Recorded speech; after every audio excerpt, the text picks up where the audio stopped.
On October 1492, Christopher Columbus arrived to the Caribbean. After Columbus wrote a letter to the king. In the letter, Columbus described the trading characteristics of the Taínos, the people he encountered.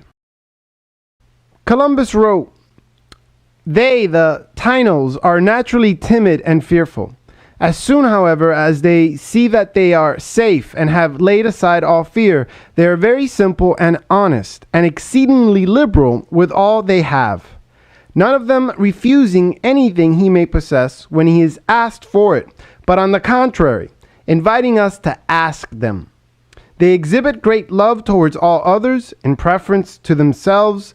They also give objects of great value for trifles and content themselves with very little or nothing in return."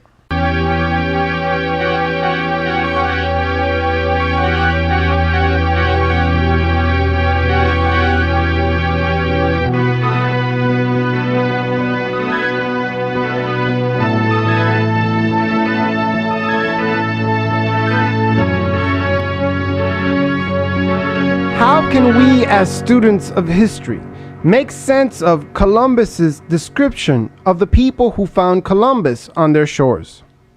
We can propose it was the curiosity of the Caribbean natives towards the people they discovered and the novel foreign objects they traveled with that made the Taínos liberal about trade. Caribbean people were fascinated by these objects they had never seen before. We can also discern that the desire for wealth among Columbus and his men was so great that this need made them overwhelmingly optimistic about the selflessness of the foreigners they contacted.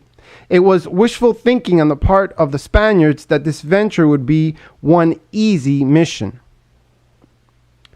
Behind this interaction was centuries of isolation. The isolation made the foreigners the Taínos met a novelty, and it made the Spanish desperate in their pursuit for wealth and power. Yet before we discuss the consequences of isolation, let's look at the origins of isolation. Some 15,000 to 30,000 years ago, an ice age hit the world. This natural phenomenon created a land bridge in the area between modern-day Siberia and Alaska. Nordic people from Asia crossed the Bering Strait in search of food. When the earth became warmer and the ice bridge across the Bering Strait melted, the Western Hemisphere remained isolated from the rest of the world, and so did the people who had migrated into what are the modern continents of the Americas. Isolated from their land of origin, they had centuries to develop distinct civilizations. Until 1492, the ancestors of the people that inhabited the Americas had been isolated from Europe, Africa, and Asia. This isolation resulted in the development of distinct civilizations in the Americas. The large urban centers of these civilizations had markets that surpassed those of European cities.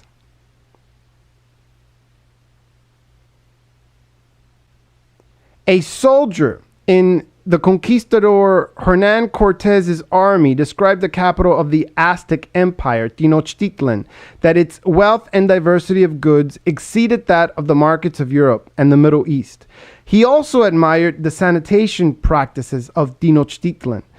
Cortez and his men had never witnessed such a pristine city. The Aztec had running water, and all waste was transferred out of the capital. This was relevant because it described the progressive nature of pre-American cultures, but also it explained something about the immense resources that isolation had granted to natives of the Americas. The growth of population in the Western Hemisphere was slow. For example, in 2012, the U.S. population was about 315 million. In the history of the Western Hemisphere before 1492, the population of North America ranged between 18 to 25 million. In terms of population to land, natives had access to plentiful resources. This made many of these societies collectivistic. However, keep in mind there was always the exception. This explains the liberal trading habits that Columbus described. On the same rationale, the abundance of land made competition less desperate. To say this does not mean that the natives of the Americas did not fight wars of conquest and aggression. The Aztecs, in the modern region of the Yucatan, had only decades before 1492 fought such wars. Similarly, in the Caribbean, the Taínos, the ethnic group Columbus made initial contact with, had also conquered their Caribbean territories from a more indigenous people. The point is that competition was not so intense that the natives of the Americas had an incentive to develop further their weapons for war and conquest. To say that the weapons used in the Americas were less technological than European arms does not deduct from the efficiency with which many indigenous Americans used them. For example, in Virginia, the warriors the English encountered could shoot their bows accurately at 40 yards and could shoot 10 arrows for every one English musket shot. It was damn luck that the settlers in Jamestown survived. War for the Native Americans was more than less a sport. This was so because Native Americans had more resources, that is, access to land per individual, so that warfare was not always about survival. Columbus interpreted the Taínos' liberal trading habits as proof of their primitiveness. The Taínos were not primitive in their trading habits. They simply had so much of what they had that they took it for granted. Isolation also led to natives losing their immunities to old world diseases. So when major contact happened in 1492, some 30 to 50% of the indigenous population in the Americas would eventually die. In some places, old world diseases killed entire populations. This phenomenon granted European explorers the greatest of advantages in their search for wealth and power. Europeans and indigenous Americans had no control to initiate or stop this biological disaster. That so many Native Americans died so quickly and violently from old world diseases was as much a mystery to the Native Americans as it was to the Europeans. However, the Spanish explorers and settlers in the New World concluded this death was a sign of providence. That is, that God had determined this new land would be the possession of the Spanish. Thus, the morale of the Europeans increased as they proceeded with their imperialistic endeavors in these new lands. Their Catholic faith led them to believe that they were fighting on the side of right. If they needed evidence of this, the death of the natives they encountered became the proof. From the perspective of the natives, who were as ignorant as the Europeans about the true causes of the diseases they suffered, all hope was lost. For example, the faith of the Aztec aristocracy convinced them that the war against the European invader was futile. Their religious views influenced their resignation. They believed the Aztec gods could choose 1519 to be the end of the world. Fighting the Spanish for people that believed in such Aztec prophecies was pointless. At the same time the Aztec people faced the Spanish threat, they also confronted the complacency, that is, the mental surrender of their leaders. An Aztec account of their defeat described the execution of leaders for refusing to fight by individuals of lower rank. Aztec faith in their inevitable demise did not just result in social strife, that is, conflict between the lower and higher classes, but it also resulted in gender conflict. When the Aztec male aristocrats submitted to defeat by cutting their hair short and removing their headdresses, their wives and daughters shouted at them, quote, "Why are you hanging back? Have you no shame? No woman will ever paint her face for you again." Such were the biological, social, religious, political, economic consequences of isolation for the natives in the two American continents. Neither Europeans nor Native Americans had the power to avoid the disadvantages and advantages of isolation. However, each had the ability of perspective and interpretation based on their cultural backgrounds. Thus, their worldviews determined for these historical players their immediate destinies, which were bound to change with the evolution of these ideas. In the Americas, less population equaled more land per ethnic group, and more land equaled more resources, and more resources influenced the lack of motivation among many indigenous Americans to develop more technological weapons. That they lacked weapons that compared with those of their European opponents was an environmental development, not a cultural ethnic one. When it came to urban planning, the Aztecs were years ahead of their counterparts in Europe. Even Cortez's men admitted this. The lack of sophisticated weapons, in addition to the loss of immunities to old world diseases as a result of isolation, meant that the diverse people of the Americas would be fighting an uphill battle against foreign invaders, even though the natives had the home court advantage and greater knowledge in other non-military fields. In Europe, North Africa, the Middle East, and Asia, competition for resources had been intense, leading up to 1492. The Viking expansion, beginning around 700 AD, the expansion of Muslim forces into Iberia, the Christian Crusades, the Mongol expansion, the reconquest of Spain are some examples of this rivalry for land and power. By 1500, Asia had a population of about 200 to 225 million people. Europe and the Middle East combined had about 70 to 100 million people, and Africa had some 80 to 90 million inhabitants. The person-to-land ratio made competition in the Old World fierce. This competitiveness was one reason why the societies on the peripheries of the Old World by the 15th century were exploring the oceans. Yes, the Spanish and the Portuguese were not the only societies in search of cheaper and more diverse resources and diplomatic alliances. For example, the first emperor of the Ming dynasty had funded a naval expedition into the South Pacific and Indian Ocean to establish diplomatic and economic alliances. This oceanic expedition was captained by the Muslim eunuch Jing He.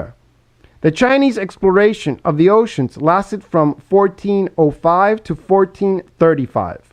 Its naval forces were far superior to those possessed by Spain and Portugal. In 1435, the Ming Emperor ceased funding oceanic exploration because he made protection of his kingdom's northern border a greater priority. The emperor diverted his wealth to funding the Great Wall of China to secure his possessions from harassment from northern nomadic tribes. The entire Chinese fleet was disassembled. The king of the Mali Empire, Mansa Musa in West Africa, had also sent out an expedition into the Atlantic sometime in the 14th century. It never returned home. The expedition was probably lost at sea or stranded somewhere. Besides exploration for new resources and trade routes, this competition among Old World cultures had motivated Old World inhabitants to advance the technology of warfare and encouraged their desperation for wealth and access to resources. Columbus was not the first traveler of the Old World to arrive to the Americas. However, this isolation Columbus ended definitely in 1492 when he discovered the Atlantic Ocean and pushed Western Europe successfully into a transition from being landbound to being oceanbound. A landbound society is one where people primarily traveled and communicated by land. In an ocean-bound society, people traveled and communicated primarily by water. Throughout most of human history, societies had been landbound. Intellectuals, before Columbus, had theorized that there were political and economic advantages to being ocean-bound. For example, an ancient Greek geographer argued that, quote, if the Atlantic was not an obstacle, we might easily pass by sea from Iberia to India, still keeping the same parallel. The Roman writer Seneca admired how water interconnected the globe. However, the ocean, for such ancient and medieval scholars, was an obstacle. The theories about ocean travel and the theories about the circumference of the earth that Columbus constructed were to contradict the notion that the Atlantic Ocean was an obstacle. By the early 17th century, the advantages of being ocean-bound would be clear to Europeans. The English Sir Walter Raleigh, who invested in the mass production of tobacco in Virginia, wrote, quote, whoever commands the sea commands the trade. Whoever commands the trade of the world commands the riches of the world, and consequently the world itself, end quote. Columbus failed at the political administration of the Spanish settlements in the Caribbean. He failed at finding a more direct route to Asia. And he failed in the diplomatic relationship he established between the Taínos and the Spanish crown. In helping Western Europe become ocean-bound, Columbus succeeded, although he did not live to understand his contribution here. His tenacity for his theories, many of them incorrect, also ignited the development of Atlantic civilization with all its defeats and its triumphs. Christopher Columbus was an explorer. He was a navigator, an entrepreneur, with a theory of a more direct route to Asia to sell to Christian monarchs.